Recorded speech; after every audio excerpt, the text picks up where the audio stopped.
So, itong Jimny JB43 na to, may issue siya sa steering gearbox, which is common sa mga JB43. Nagkakaroon niya ng mga leak dito, kaya nauubusan ng langis tong power steering. So, for this unit, what we did is sinubukan muna natin i-overhaul tong steering gearbox kasi masyadong mahal yung buong assembly niyan. Kasi pag sa Suzuki, sasabihin nila sa inyo, ano yan, disposable, hindi na re-repair. In fact, walang part number ng repair kit. Pero sobrang mahal ng assembly nito, nasa 90 plus thousand kung di ako nagkakamali. So, ginawa natin, sinubukan muna natin siya i-overhaul, i-repair. Tingnan natin kung mawawala yung leak.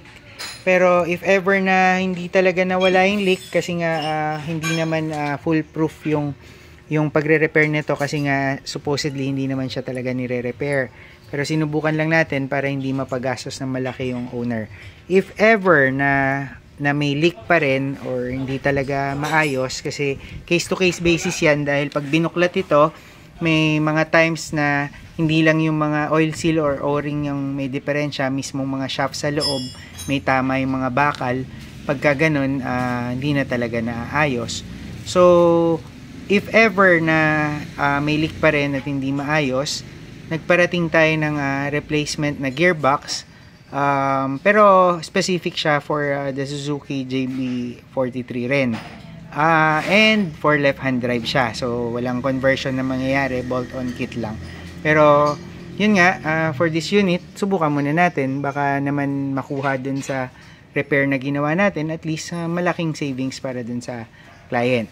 Pero kung talagang hindi, yung replacement part natin na brand new from Taiwan, ang laking kamurahan. Like makakatipid kayo ng mga 70% from sa presyo ng kasa.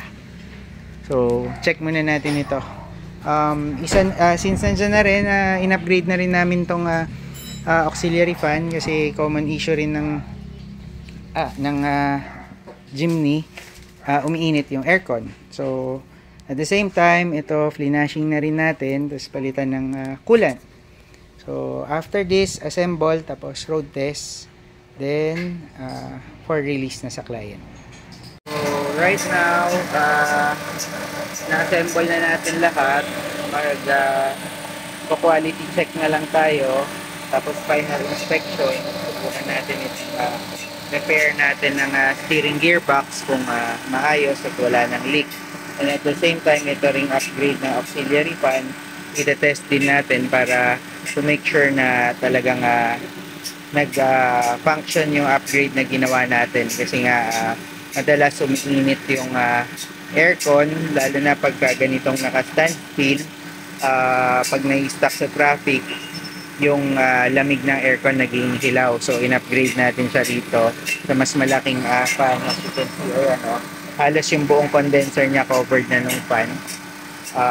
So observe lang muna natin, tapos at the same time i-bleed natin tong radiator niya to make sure na walang air pockets at saka walang bubbles, at saka kung kailangan mag-top up ng coolant, i-top up rin natin.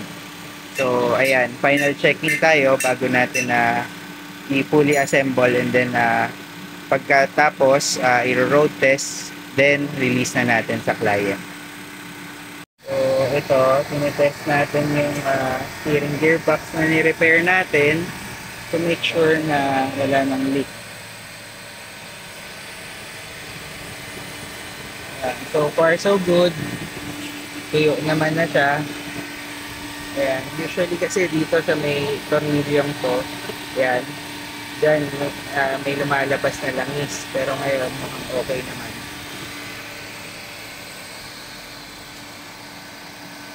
So ito, final check up. Patapos natin gawin tong Jimny JB43 na ito, final inspection lang, quality check, and then road test para ma-make sure natin na okay na ang lahat bago natin i-release sa client. So backstory, ang mga ginawa dito is of course yung regular PMS, Tapos meron kasing naging problema yung unit dahil yung kanyang steering gearbox ay may leak ng oil. So very common naman to sa mga Jimny, especially yung mga medyo lumang unit na or medyo gamit na, nagli-leak yung steering gearbox. Pero inayos natin, so hopefully ma-fix na ng tuluyan yung problema. Here at Dog Overland and Off-Road Solutions, we offer two types of service para dyan sa steering gearbox na yan. Isa is repair, and yung isa naman is replace. Kasi ang dealership, like kung nababanggit, sinasabi nila yung steering gearbox daw na yan ay disposable. Supposedly, pag nagkaroon ng leak, kailangan palitan yung buong assembly. Wala kasi siyang repair kit, ni walang part number ng repair kit para dyan sa gearbox assembly. However, sobrang costly ang item na yan.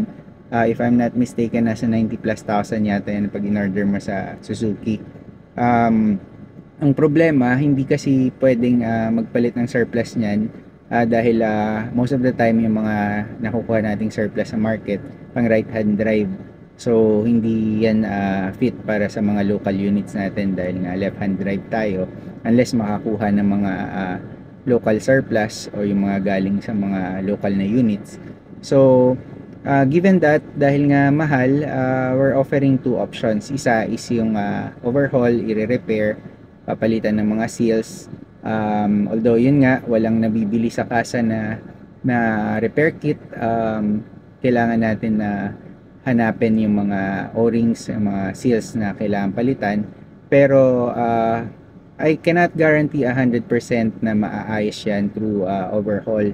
Kasi hit or miss tayo dyan dahil iba-iba yung naging condition ng gearbox. Pag binuklat, minsan yung mga shafting niya mismo may tama, at saka yung mga cylinder sa loob may gas-gas na, pag malalim hindi na ma-repair.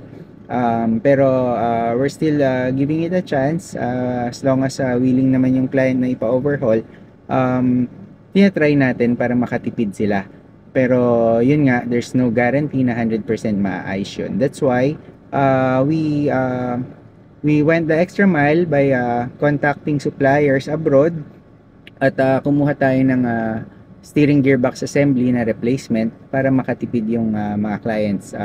Yung replacement na yun, brand new, made in Taiwan, pero nasa 70% cheaper siya kumpara sa presyo ng kasa. So yun yung focus nitong video na ito, more on the steering gearbox issue ng Jimny. Pero at the same time, since inayos na rin naman natin siya, like we always do, we do the extra mile. Aside from yung normal PMS na ginagawa, yung mga ibang issues ng auto, inayos na rin natin, like yung differential gears niya na pansin namin maputi na yung mga grasa. Tapos yung langis nung drain namin punong-puno ng tubig. So ni-replace natin yung mga axle oil seals, tapos ni-repack natin yung mga bearings, and then yung knuckle seals niya may leak na rin, so inayos na rin natin yon. And then yung isa pang common issue ng JB43, yung mainit yung aircon, especially kapag na-stuck sa traffic o kaya non-moving in traffic. In-upgrade na rin natin yung auxiliary fan niya into a bigger one. Like ngayon nakahinto lang tayo, pero yung lamig ng aircon niya hindi na hilaw, malamig na siya.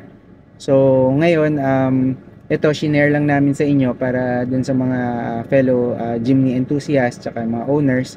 Pag nagkaroon kayo ng issues, hindi na kayo kakabahan, kasi pwede nyong dalahin sa amin and we can help you with all the issues that you're encountering with your Jimnys. So yun lang muna for now. Ikot-ikot ko muna ulit to to make sure lang na ready na talaga for release sa client. So thank you everyone for watching, and God bless.